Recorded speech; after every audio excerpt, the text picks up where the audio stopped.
Mapagpalang araw po sa lahat, mga kapatid. At purihin ng Panginoon sa mga ginamit sa gabing 'to. Good evening po sa lahat na nandiyan pa mga kapatid.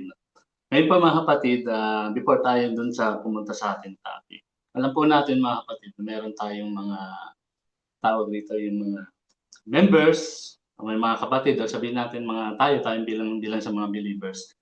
May mga tawag dito, may mga point na hindi nakaka-attend sila sa mga ganito, Bible study or tawag dito yung mga prayer meeting, yung mga kailangan natin sa church to have a spiritual growth. So, hindi nakakadalo ng mga gawain, mga ganun. Ano ba ang mga dahilan? Or sabihin natin, maaari bang conflict or talagang sabi sa natin na busy lang talaga sa oras, sabihin natin. Yung iba naman talaga hindi na maka-attend or sabihin natin, it's okay na to attend na lang sa service. Sabihin natin nag-a-attend naman ako ng Sunday service, okay na yun. Hindi na kailangan na mag-a-attend pa ng mga ibang Bible study or ibang activities para sa tinatawag natin to spiritual growth. No need to attend yung ibang mga believers, ibang mga Christians. So nakikita naman natin may mga ganon na tawag to na kanilang mentalidad bilang isang mga believers. Kaya kung titingnan natin ang katotohanan talaga sa prayer meeting, Bible study, meditation, and other teaching po talaga, alam naman ng mga leaders at karamihan naman, mabibilang mo lang yung uma-attend. Hindi naman ganun karaming attend pag sa mga ganun. So gaano ba ka-importante ang spiritual growth o tinatawag natin, bakit ba nagkakaroon ng stagnant Christian? Okay. So bago po tayo mag-umpisa po, tayo po yung manalangin. Panginoon, maraming maraming salamat po, Panginoon, Lord God. Tunay na dakila ka, Panginoon, sa araw na ito, Panginoon, Lord God. Tunay na purihin ka, Panginoon.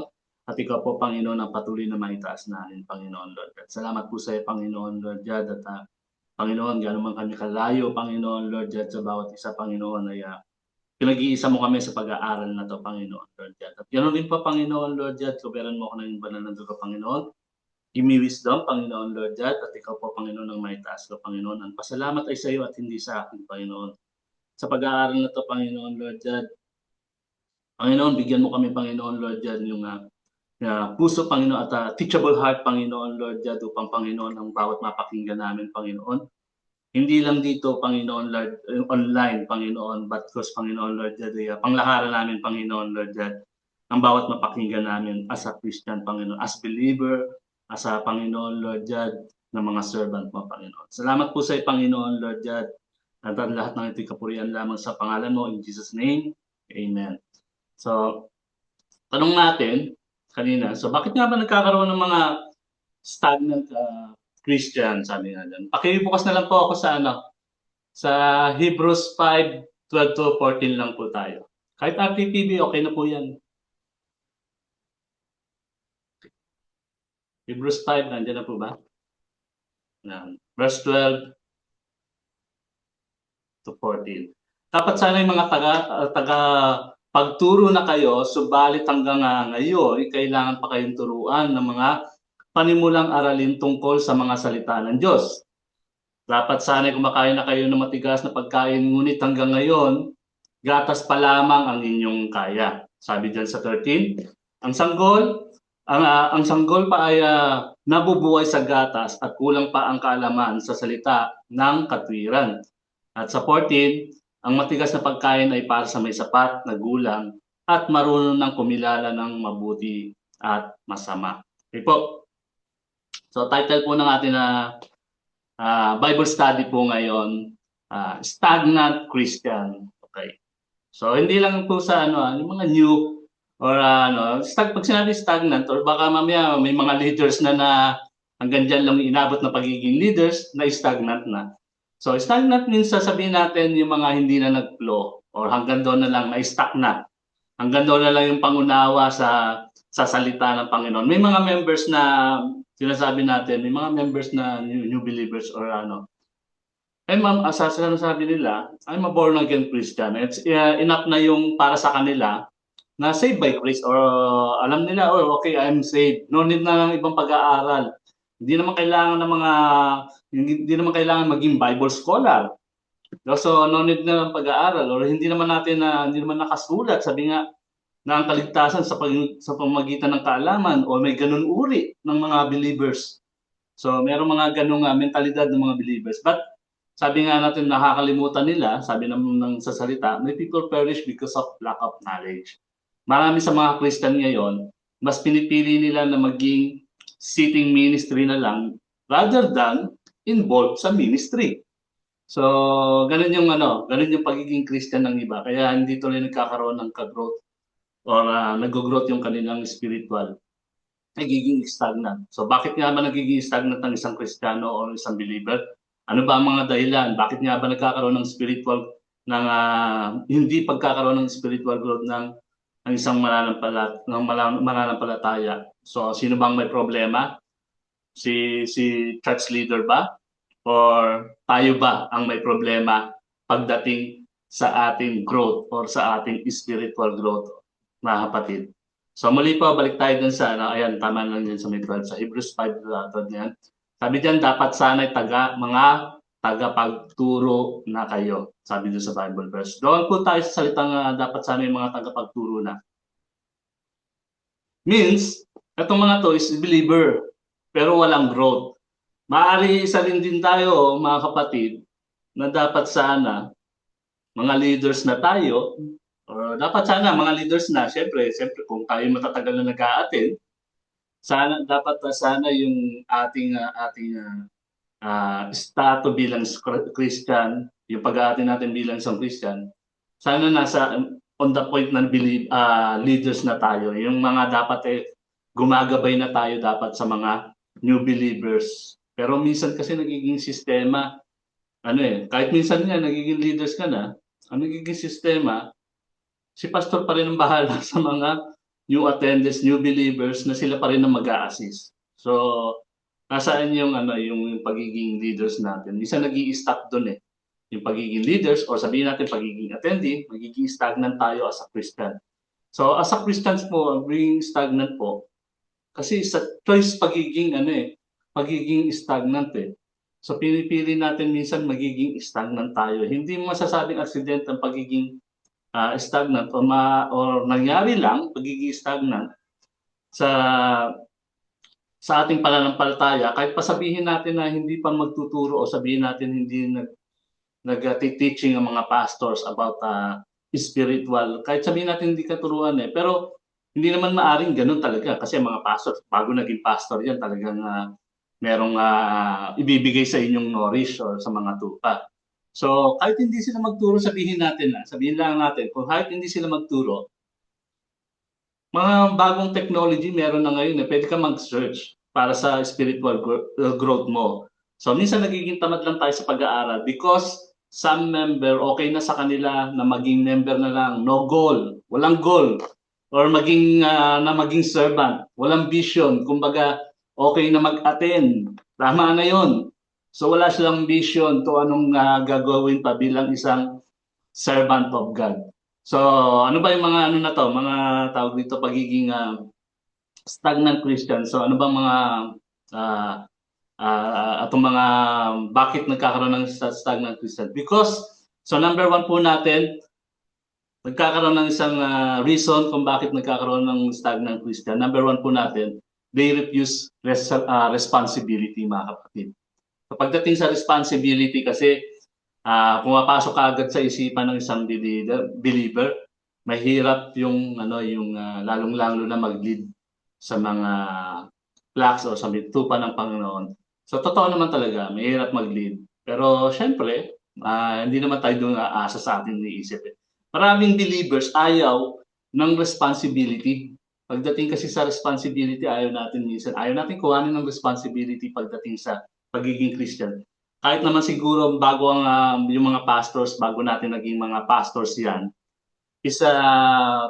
nag-refuse nung una rin yan. Nag-refuse nung una yan na maging pastor kasi iba yung responsibility pagiging leaders Pero nung una, but the Lord's lead para sa kanila, nung maunawaan nila, nandun yung pagsunod sa Panginoon. Pero tayong mga sabihin natin, kaya tayo nagkakaroon ng stagnant because ayaw natin kuhanin yung responsibility na meron na binibigay sa atin. Ang responsibility po, mga kapatid, start when you embrace the gospel.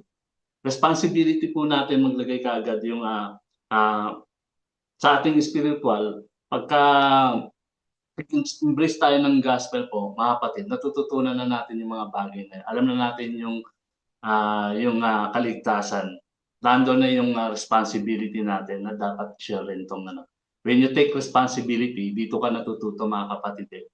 Having to take care, sabihin natin yung mga kapatid mo sa church, brothers, sisters in Christ. So pag tinatake mo yung responsibility na yun mga kapatid, doon tayo natututo. Hindi yung pansarili lang. Okay na, nasa church, nag-a-attend ako, okay na yon. So, hindi ko na kailangan tingnan si brother and sister. Hindi po ganun. Responsibility kailangan nandun. So, sabi nga kanina sa kanta, I decided to follow Jesus, no turning back, di ba? So, when you follow Christ, may responsibilities ka na kaagad sa bawat isa. Kailangan talaga nandun na kaagad. So, kailangan mong matutunan yung responsibility. Hindi ka tinawag ng Panginoon sa panambahan para yung sabihin natin as decoration, para dagdag lang. You're on the mission. So meron kang mission, kaya ka tinawag ng Panginoon, need kang equip, need kang i-train, need kang matuto. Diba? Para na magkaroon ka ng spiritual growth. Kaya ka nagkakaroon ng spiritual growth because darating yung time for your responsibility na harapin mo. Sabi nga dyan sa binasa natin, Hebrews 12, dapat sanay mga takapagturo na kayo. They are believers pero walang growth na naasahan. Okay? Even mga kapatid, si Moises nag-refuse nung una. Nag-refuse ng una si Moises nung una. So pakibuksan natin sa Exodus 3:11. So kahit si Moises na siya, yung tawag dito, nag-alinlangan siya. Nagkaroon siya ng refuse sa pag-lead. So pakibuksan po kung dyan sa Exodus 3:11 kung meron po kaya. Okay. Sabi diyan, sumagot si Moises, sino po ako para humarap sa Parao at ilabas ang bayang Israel mula sa Ehipto. So ito yung pinag-uutos ng Panginoon, a big responsibility to Moises, pero nagkaroon siya ng doubt to lead the people of God. So kapag naandyan na yung responsibility na binibigay sa atin, ang dami na natin minsan dahilan Di ba? Pagka napapansin niya mga kapatid, so karamihan naman, I know na pag binibigyan kayo ng task ng mga leaders, ng mga pastors, so gumagawa tayo ng paraan o dahilan not to take yung binibigay sa ating responsibility. Kahit simple nga lang na ng mga closing prayer and opening prayer, minsan parang nagugulat ka pa pag tinawag ka pa. So sabi nga, di ba, pag sinabi ng pastors na, next, ikaw naman ang mag-Bible lead. Di ba? Pag sinabi sa atin ng mga head pastor na pinag-pray na ikaw naman ang mag-lead. So minsan ang dami na nating kaagad dahilan. Baka pwede sa iba na lang, di ba? Pag nag-ask ang pastor ng tulong sa mga ministry, nagkakaroon ng katahimikan, magiging peace lahat. So wala nang sumasagot pag nag-ask ng tulong. So bihira sa atin minsan nag-volunteer na hindi ko lang alam kung meron sa church sa inyo. Pastor, ako naman mag-lead ng Bible study. Pastor, ako naman ang maggawa nito. Pastor, ako naman po mag-ano nito. So bihira sa isang Christian, sabihin po natin na mag-volunteer doon sa responsibility. Kahit small responsibility po mga kapatid. Hindi naman sinasabi natin na malalaking responsibility.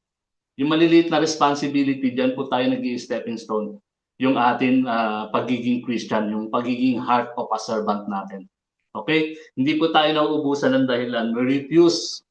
Yung pag sinabi natin responsibility, hindi natin po mga kapatid ginagawa yung responsibility natin, yung refusing our responsibility, ibig sabihin rin po mga kapatid, we're disobedience rin. Nagiging disobedience rin tayo sa mga gawain para sa Panginoon. Libang na lang, talagang merong magandang rason na hindi talaga pwede or sabihin natin may dahilan talaga na nag-conflict talaga sa iyong mga schedule. Pero kung talaga naman meron, open na open ka naman tapos gagawa ka na lang ng dahilan, na sabi nga natin na mag-grow yung inyong spiritual. So pakibuksan din po sa Exodus 4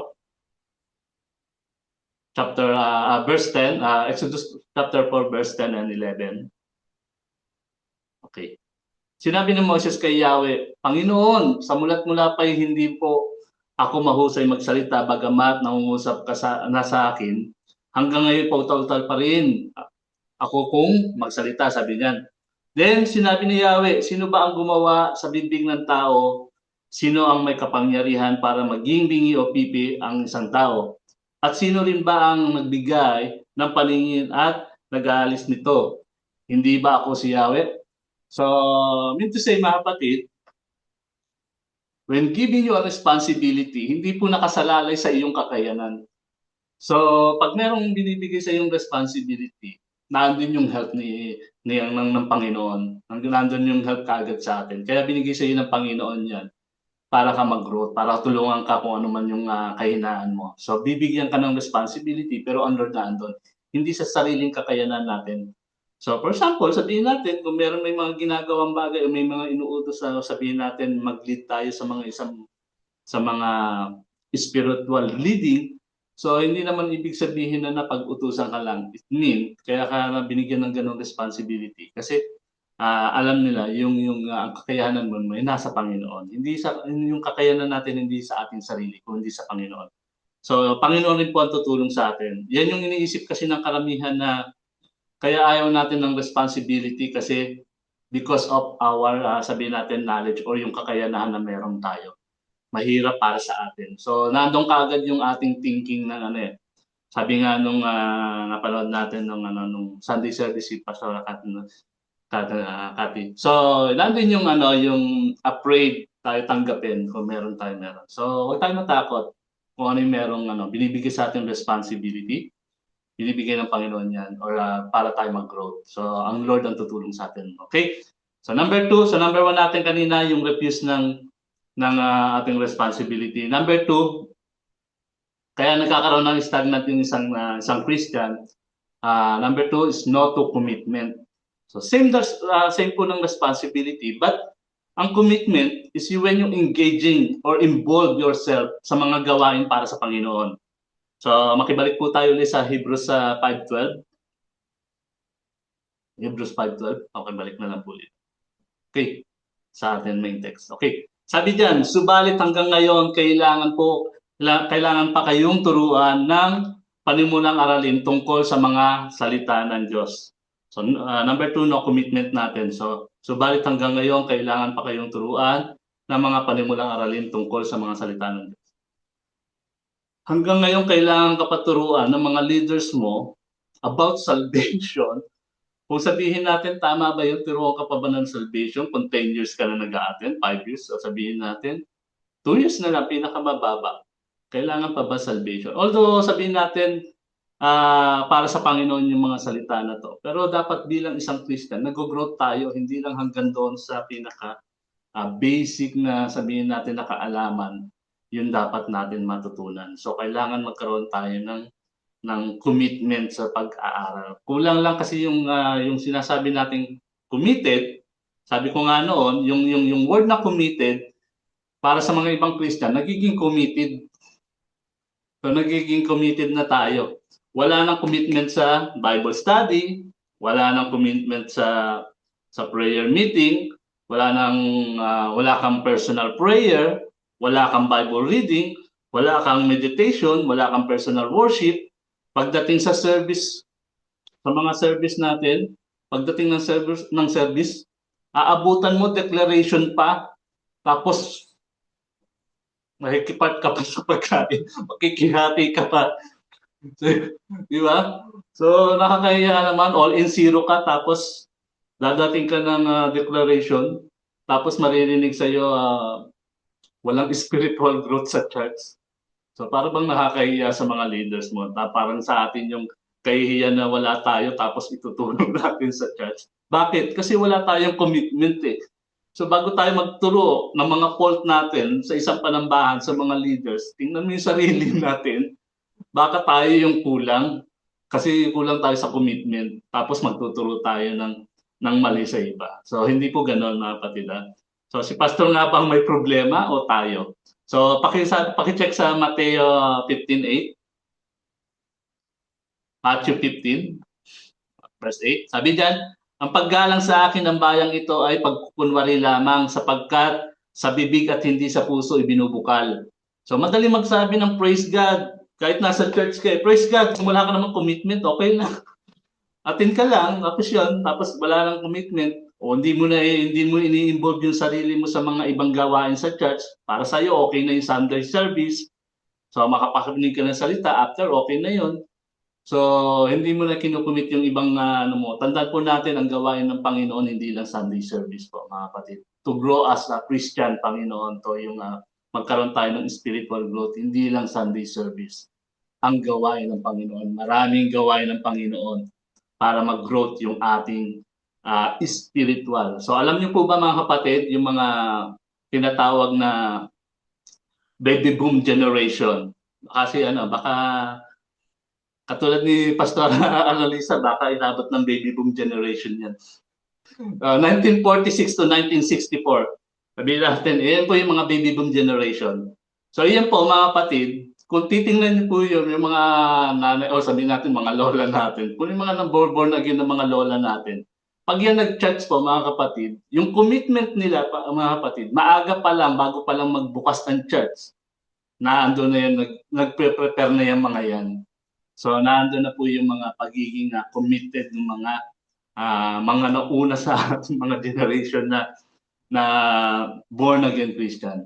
So naandun po yung commitment nila as a mga Christian po. Nandun yung ginagawa nila. Pero ngayon, hindi naman lahat. Kung mapapansin ko kasi po mga kapatid, sa akin opinion, ba't napapansin lang? So, hindi naman lahat. But sa Gen Z generation ngayon, sa mga Gen Z generation, alam po natin, okay naman, pupunta naman sila na maaga yung iba. So, mga Gen Z generation, yung mga 1997 o 2010, ganyan, alam niyo po yung mga ibang ugali niyan, gigising niya tanghali na. Yeah? So, yung pupunta sila sa church, kala mo, a-attend pa ng PAMAS Award. Kala mo yung mga makeup, postura nila. So, halos mabura na yung mukha sa foundation. Parang naglalakad na espasol, no? Mga ganyang mga generation ngayon. Ibig sabihin, mga kapatid, hindi naman sa gano'n na gano'n. Ibig sabihin, mga kapatid, when you go going to church, mga kapatid, or pupunta ka ng church, hindi passion ang need ng Lord. Ang gusto ng Lord yung commitment mo. So, pagdating sa church, hindi ka pupunta ng ballroom night. So, para sabihin natin, posturang bihis ka pa, anong oras yung mo. So, take up your daily cross and follow Him. Sabi nga, i-commit mo yung puso mo in every church activity para hindi ka magkaroon ng pagiging stagnant heart. Sabi nga, napakasimple lang naman Simple church activity. Hindi natin magawa. Tapos mag-a-ask tayo ng spiritual growth. Well, di ba? Itong mapapansin po natin, simpleng church activity, tapos sasabihin natin sa mga leaders natin or pastors na magkaroon tayo ng spiritual growth. So, paano yun? Di ba? Regular, sabihin natin, kung matagal ka ng kapatid, kung matagal ka ng nag-a-attend, o mamaya baka leaders ka pa sa panambahan, dapat yung pagiging commitment mo o yung commitment na sa atin na sinasabi natin mga kapatid, hindi ka na dapat nalilate. No? Alam mo yung oras ng gawain ninyo, dapat lang may prepare ka na 30 minutes or 1 hour, mas maganda 1 hour bago magsimula ang church na andong ka na. Kasi nga, piniprepare mo na yung sarili mo. Maaari yung pagdating mo as a leader, pagdating mo sa church 1 hour before, pinagpapray mo na dapat yung panambahan. Di ba? Simple commitment yan sa church activity. Pero hindi nagagawa ng mga leaders o sabihin natin hindi lang leaders o mga matatagal ng attendee. So, mas darating pa tayo, late pa. Tapos walking distance na nga lang ang bahay mo sa church. At sabihin mo pa kay pastor kasi traffic. So, alam mo yung commitment, alam mo kung anong oras ang start ng gawain, yung ibang mga church activities or yung katulad nito, Bible study. So alam mo yung oras ng mga ganito. So kailangan pa bang i-message ka? Kailangan pa bang i-follow up ka o i-start na tayo bilang leaders or bilang regular attendees o sabihin natin ng panambahan natin. Hanggang ngayon po ba tatanong pa ba tayo sa mga pastor? Pastor, ano po oras ang ang Bible study. Ano pong araw to? Bakit tagal-tagal mo na nag-a-attend, nagtatanong ka pa rin ng schedule? So, yung commitment natin, isama mo, sabihin natin, mag-involve ka sa church para nalalaman mo yung mga activities kasi. So, hindi yung pumunta ka ng maaga sa panambahan, mga kapatid, help the church. Tulungan mo yung mga naandun sa church. Bilang isang regular o bilang matatagal na member, bilang mga leaders, pumunta ka na maaga sa church. Help to clean and prepare the church. Tandaan lang natin mga kapatid, when you prepare the church, yung kiniklin mo ng maaga-maaga yung church, naandun po nakikita na kaagad yung pagkakaroon mo ng spiritual growth. Mga kapatid, napakasimpleng gawain lang yun, pero naandun nagsisimula ang spiritual growth. Bakit? Naandun po makikita yung pagiging heart of a servant mo. So nagsiserve ka kaagad, maaga pa lang, naandun ka na sa church, nagsiserve ka na kaagad, anong gagawin? Nililinis mo na kaagad yan, naglalampaso ka na. Akala natin simple lang yung mga ganong gawain sa church, pero mga kapatid, doon po tayo natututo as pagiging heart of a servant natin. Hindi yung darating ka, late na, tapos magre-reklamo ka pa, bakit wala ganito, bakit gano'n. So, sabi ko nga sa inyo nung una, bago ka magreklamo, check your heart, baka ikaw yung mali, hindi sila. Okay? So lahat po at titingnan niyo naman kung lahat ng mga pastors ng mga naging pastors natin, mga kapatid, yung mga naging pastors natin diyan, lahat po 'yan malamang humawak ng walis at saka map 'yan. So hanggang ngayon baka nga hinahayaan niyo pa rin humawak pa rin ng map tsaka walis pa rin yung mga pastors natin imbis na tayo na, no? Yung pagkakaroon ng commitment sa gawain ng Panginoon, simpleng bagay to prepare the church. Kung nakita to nakikita ng ginagawa mo to ng Panginoon, God will lift you up. Tutulungan ka ng Panginoon yung magkaroon ka ng spiritual growth at hindi ka maging stagnant. Be a part of church. Huwag mong i-separate yung sarili mo sa mga church needs or gibahan sa church. Ang unity po mga kapatid, hindi mo mararamdaman kung hindi mo uumpisahan sa sarili mo. Unity start from yourself. So, kung hahayaan mo lang is ikaw ay separate, there's no unity. Kasi hindi ka nakiisa. So, kailangan makiisa ka para magkaroon ng unity. Hindi lang rason, basta ikaw makapag-church, it's okay na. Hindi po rason yun. Na okay na yung mag-church. So, okay na yun. Hindi ko na kailangan mag-attend ng iba. So, hindi po rason yun. So, magiging spiritual growth. Nagiging stagnant po tayo dyan. Help your church, help your leaders, help your pastors, wag maging dagdag bilang lang tayo sa panambahan. Muli po mga kapatid, maikli lang naman po yung natin. Muli po sa dahilan kung bakit tayo nagiging stagnant. Number one, refuse to responsibility Christian. Ito po yung mga uri ng Christian na ayaw tumanggap ng leading. No commitment Christian. Ito po yung mga tipong ng Christian na okay na lang mag-attend pero ayaw na mag-participant sa mga ibang gawain o sabihin natin ma-involve sa gawain. Ito pang pangatlo, yung pinaka-worst na Christian mga kapatid. So, nagiging worst Christian o sabihin natin na pinakamahirap na Christian na talagang walang spiritual growth. At yung tinatawag po natin sa pangatlo is mushroom Christian. So, ito yung mga tipo ng mga Christian na parang kabuti na tag-ulan lang lumalabas. So, sila po yung mga gustong mag-attend kung gusto nila mag-attend. At kung hindi, sasabihin na lang sa mga pastor, pahinga muna. So, minsan pag naririnig natin yun, parang nakakapagod na ba mag-church? Diba? So, may naririnig akong ganun mga pastor, hindi mo na ako attend, pahinga muna. So, nakakapagod ba ang mag-church? Ang tanong.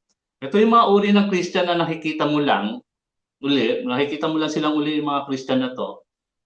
Pag kailangan nila ng pray over kay pastor, kung pag merong silang kailangan, doon mo lang makikita yung mga Christian na to. Ito yung mga tinatawag ng mga mushroom Christian. Sila yung uri ng Christian na makikita mo pag may church outing, hindi mo akalain na member pala sila ng church.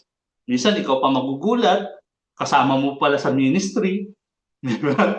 So, ikaw pa magugulat, mga kapatid. Ito yung mga tipong bigla na lang sumusulpot na mga is member mo pala or isa pala sa mga kapatiran pala to. So sabi diyan sa Hebrews 5:12-14, makibalik po tayo ulit. Okay.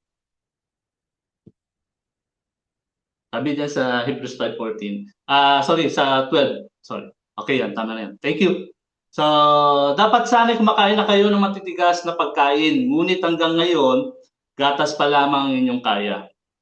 Sabi sa 13, ang sanggol pa ay nabubuhay sa gatas at kulang pa ang kaalaman ng salita ng katwiran. So, bakit inamin tulad sa sanggol? So, alam naman natin kung ano yung sanggol tsaka kung ano yung merong kaalaman. So, ito dahil kulang sa mga nalalamang salita. Ito paano walang growth. O sabihin natin, ito paano magkaka-growth ang isang tao kung bihira mo lang sila makita.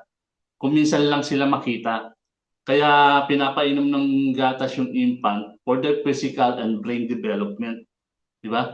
So ngayon, paano magkakaroon ng kaalaman kung bihira ka lang umattend? Minsan ka lang umattend pag gusto mo lang umattend.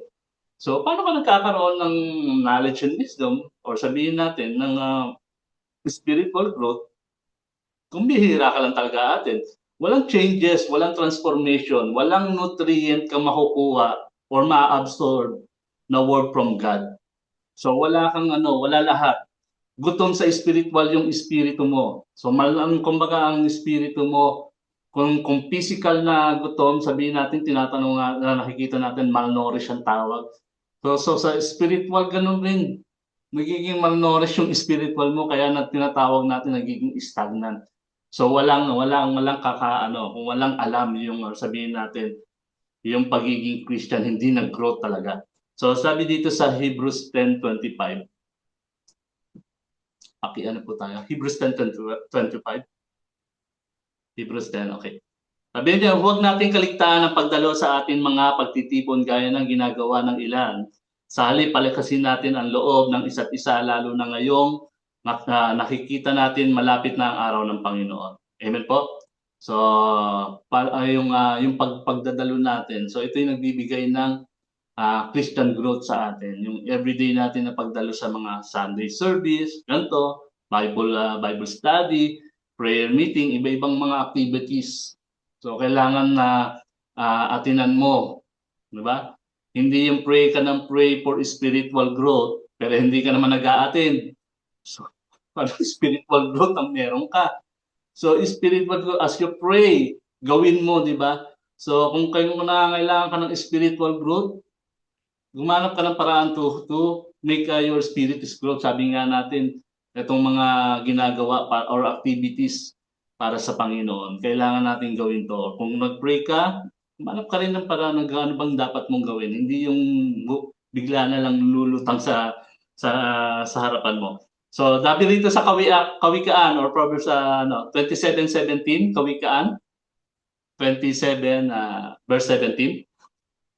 Sabi diyan, bakal ang nagpapatalim sa kapwa bakal at isip ang nagpapatala sa kapwa isipan. So that's why we need, sabihin natin, mag-attend ng mga gantong bagay.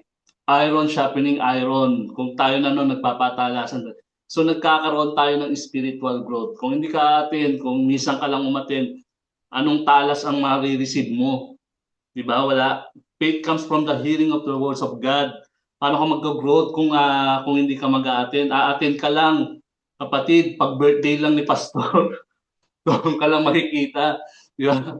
Tapos sa bandang huli, bisan magiging ganito yung mga ibang Christian. Yung bandang huli, lilipat tayo ng church, sasabihin natin sa church na nilipatan natin, walang spiritual growth doon, hindi maganda. Diba? So, sino ang pinagkulang natin?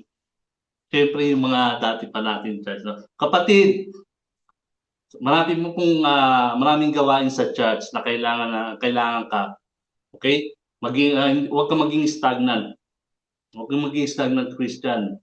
So, huwag ka rin lagi ka na lang inaalalayan ng church o ni leaders o ng mga pastors. For our conclusion pa mga kapatids, para sa ating before we closing prayer po. Para po umusad yung ating spiritual life. Sabi nga kanina, ang stagnant, sabi natin, yung hindi nagpo-flow or naging stuck. Yung kung titingnan niyo yung meaning niya, parang parang naging stuck na water, na tubig. Maaring bumaho, sabihin natin. Pagbahayan ng lamok, yung mga ganyan, walang gamit or sabihin natin na perwisyo sa iba pag nagiging stagnant tayo. Sabi nga nung Panginoon, let the living waters flow in you. Sabi sa word dyan, 7:38, pakibuksan po sa 1. 1:7:38. So diyan po, ayan. Diyan 7:38. At ang lahat, so diyan po. Okay, yan. At ang lahat ng nananalig sa akin ay umiinom, sapagkat sinabi sa kasulatan, mula sa puso ng nananalig sa akin ay dadaloy ang tubig na nagbibigay ng buhay. So wag muna nating i-stag yung tubig na dumadaloy sa atin as a flow o yung mga salita ng Panginoon sa atin. Be responsible Christian, be committed Christian, be always present to serve the Lord. Nandun ka lagi. So, pagiging Christian, yung time na sinabi mo na tinatanggap kita, Panginoon, bilang Diyos na aking tagapagligtas, that time po nag-start po yung relation mo sa Panginoon. Meron ka na dapat responsibilities nun. Alam mo na dapat yung responsibilities, alam mo dapat yung commitment, alam mo dapat kung paano mag-serve sa Panginoon. When tinanggap na natin yung Panginoon. Tinanggap natin yung Panginoon, so dapat alam mo na yung dapat mong gawin para sa Panginoon. Diba? Maraming paraan para hindi tayo maging stagnant, mga kapatid. Maraming po paraan. Make a vision. So, isa na rito, mga kapatid, make vision and plan kung paano ka pa mag-i-improve bilang a servant of God. Kasi kung wala kang plano, wala kang vision, okay na sa'yo mag-attend na lang sa church, walang mangyayari talaga. Kailangan meron kang vision. Lord, gusto ko maging servant. So ano yung dapat kong gawin? So yun mo mga kapatid, kailangan meron kang vision, meron kang plano. As the pastor, o pwede rin, as the pastors to be a part of the ministry. Ang ministry po mga kapatid, hindi po napupuno.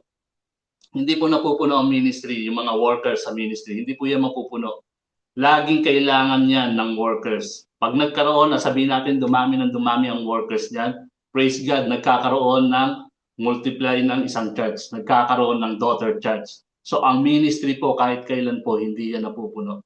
So dagdagan ng mga workers pero yan nagmumultiply. Pero siguraduhin po natin minsan when you ask the ministry na yung nais natin, hindi po yung magpa-impress. Ha? So ang ministry po mga kapatid. So brothers in Christ po, before closing prayer, I encourage everyone to keep reading your Bible, your personal Bible mga kapatid. So doon po tayo nagkakaroon ng tinatawag natin personal growth o yung spiritual growth. Alam ko po mga kapatid right now, itong masakit mga kapatid na itong Bible study po natin na ito, marami po nakikinig dyan na walang Bible sa tabi. Walang personal Bible study tayo. Always na lang okay na lang makinig at tingnan na lang yung screen ng ano.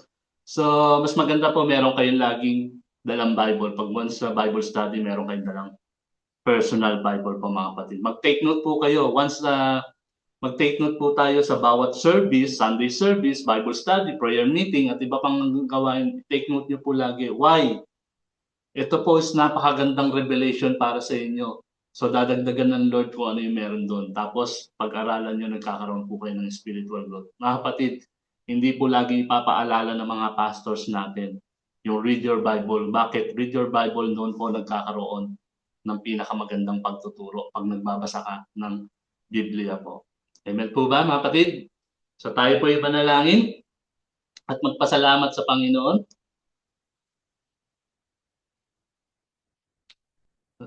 Panginoon, maraming salamat po, Panginoon Lord God, sa mga salita, Panginoon Lord God, na aming napag-aralan, Panginoon Lord. At Panginoon Lord God, tunay nga po Panginoon, we pray, Panginoon Lord God, use us mightily, Panginoon Lord God, para sa iyong kingdom, Panginoon, para sa glorify, Panginoon, sa iyong pangalan, Panginoon Lord. We pray, Panginoon, na hindi kami maging stagnant Christian, Panginoon Lord God. And we pray, Panginoon Lord God, at inutusan namin ang aming mga espiritu, Panginoon Lord God, naging more hunger, Panginoon Lord God, na maghanap sa iyong salita, Panginoon. At Lord God, na matuto pa, Panginoon Lord God, at makilala ka pa namin ng lubos, Panginoon Lord God. Salamat po, Panginoon, sa gabi ito, Panginoon Lord God, at patuloy ka namin maitaas, Panginoon. Panginoon Lord God, ang lahat ng ito ay kapurihan lamang sa iyo, Panginoon Lord God, at hindi po sa amin. Muli po sa iyong kataasang papuri. In Jesus' name, Amen.